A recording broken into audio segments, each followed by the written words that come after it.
Last week I texted my best friend. I asked how her day was and dropped some major tea about what's been happening in my life lately. Then she didn't answer me for like 3 hours and my brain immediately went to, oh my god, she hates me. My best friend officially hates my guts. Like, girl, chill out, it's not that deep. From the outside, that sounds actually insane, right? If a friend told me they were spiraling over a late reply by their best friend, I tell them to chill because obviously people just get busy. But when it's your brain, the logic disappears. I've been working on this stop negative thinking thing because I know how much our thoughts dictate our reality, so I actually got a little mad at myself. But then I remembered, waiting for the bad thing to happen isn't because I'm a lost cause or a naturally miserable person. It's literally just my brain trying to keep me safe. It's a survival program from 100,000 years ago that hasn't had a software update, so to speak, and kind of messes with our everyday lives now in this day and age. So today, let's talk about why our monkey mind and why our brains often prefer fear over peace. We're going to look at why creating catastrophes actually feels good to the brain, and most importantly, how we can rewrite the script for the better. Because I don't want to spiral over a late reply ever again, because that's low-key embarrassing.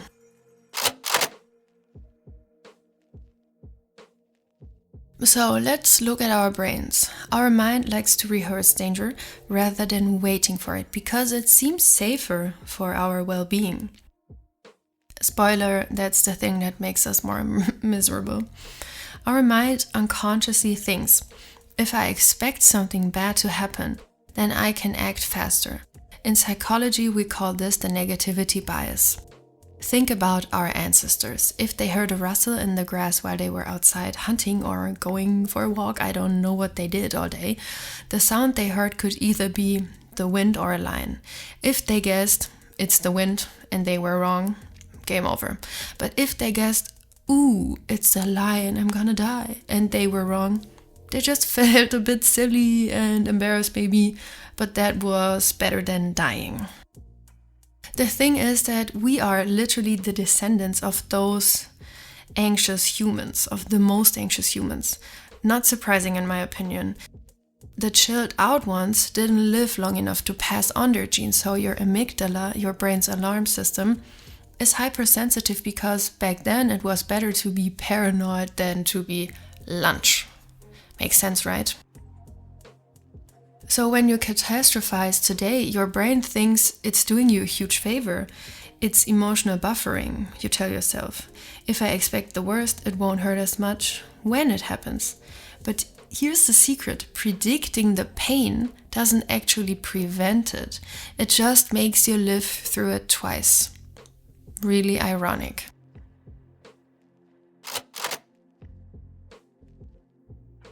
Biologists have a term for this. Adaptive mismatch. Basically, our world has changed at lightning speed, but our biological hardware is still stuck in the Stone Age. In the wild, so in the animal kingdom, stress is intense but short. A zebra only feels stress, while the lion is literally chasing it, so in those very moments, in those seconds and minutes. But after the lion is gone, the zebra goes right back to eating grass, like nothing ever happened. Its stress levels flatline and it goes on with their day. But us in comparison, we keep this lion and that fear alive in our heads for weeks at a time. We stress about a presentation that's 20 days away, or even a weird look someone gave us 3 years ago. Even though consciously we know that it's not so deep. But your body really can tell the difference. It's really deep for our body actually. It can tell the difference between a physical predator and social rejection. So we stay in the survival mode all of the time and our body is stressed. But the thing is, when you stay in the survival mode for months, you aren't being protected because, there is no lion chasing you, okay? You're basically being poisoned by your own survival tactics, which we don't need. And you are the one poisoning yourself. But don't blame yourself because we're all the same.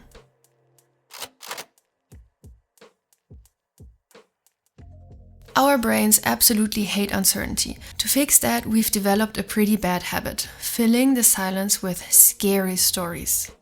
When there's a gap between an event, like that late text reply, and a conclusion, the mind freaks out because it wants a map. It wants to understand.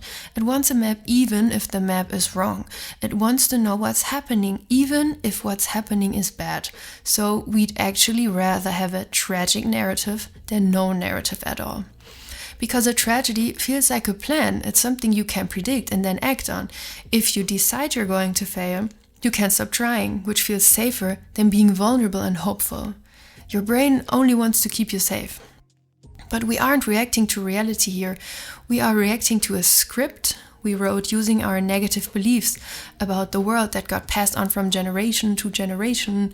And also our anxious little monkey mind is to blame.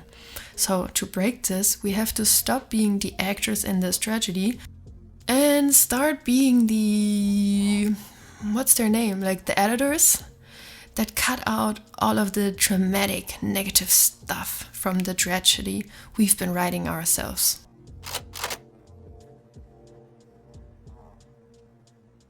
So how do we override this year-old bias? How can we start this revolution? Here's one idea. We use a hack called Solomon's paradox. Firstly, who was Solomon? King Solomon was legendary for his wisdom. People traveled across the world to get his advice, but in his own life, he made terrible choices that ruined his own kingdom. He was a genius for others, but a total fool for himself.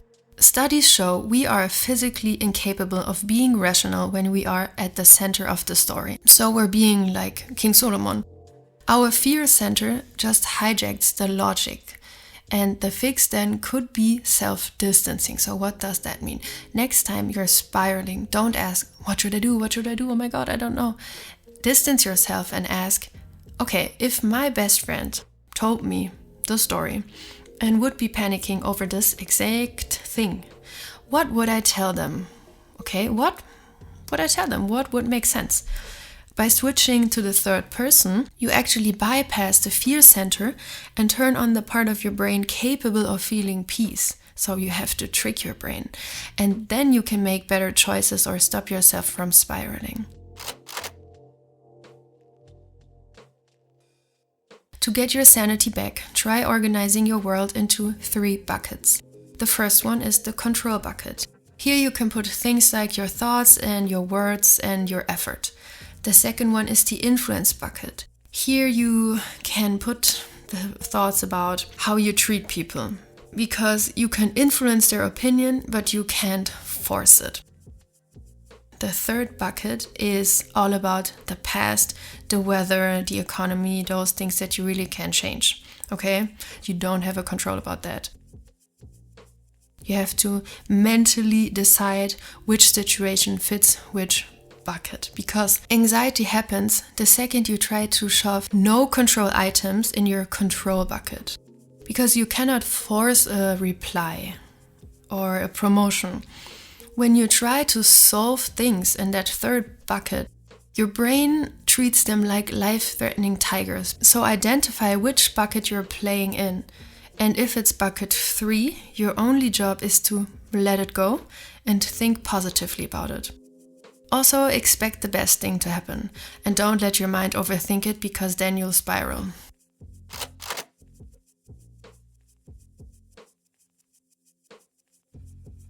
So, breaking this habit about catastrophizing isn't about toxic positivity, because I think that's a trend many people talk about, but it's really not about being happy all of the time. It's more about like mental hygiene, like observing your thoughts. It's admitting that your brain is a survival machine and not a happiness machine. But if you want some more graspable tips to stop with this catastrophizing thing in your brain, try this. First, name it. Try this thought. My brain is just doing that survival thing again. It's not that deep actually. Then sort it. Is this in my control bucket? If not, then let it go. Stop talking about it. Third, distance it. What would I tell my best friend right now? So, You are the author of your internal script, even though your brain does a lot on its own and does a lot of things we actually don't need anymore, like try to keep us safe, even though we aren't really in danger. So stop writing tragedies for a future that hasn't even arrived yet. We have to start to remind our monkey minds that right now, like in this moment, we are safe and we can also choose happy thoughts. We don't have to choose the thoughts we thought like the last 10 weeks. We can actually choose new thoughts, and that doesn't have to mean that something bad is happening, even if our brain might think that. So remind yourself that you can choose happy thoughts, and honestly, in my opinion, you have to choose happy thoughts in the long run. I hope I help you to understand this whole thing about catastrophizing and the monkey mind and blah blah blah a little bit better. Thank you for watching, and excuse my accent. Bye bye!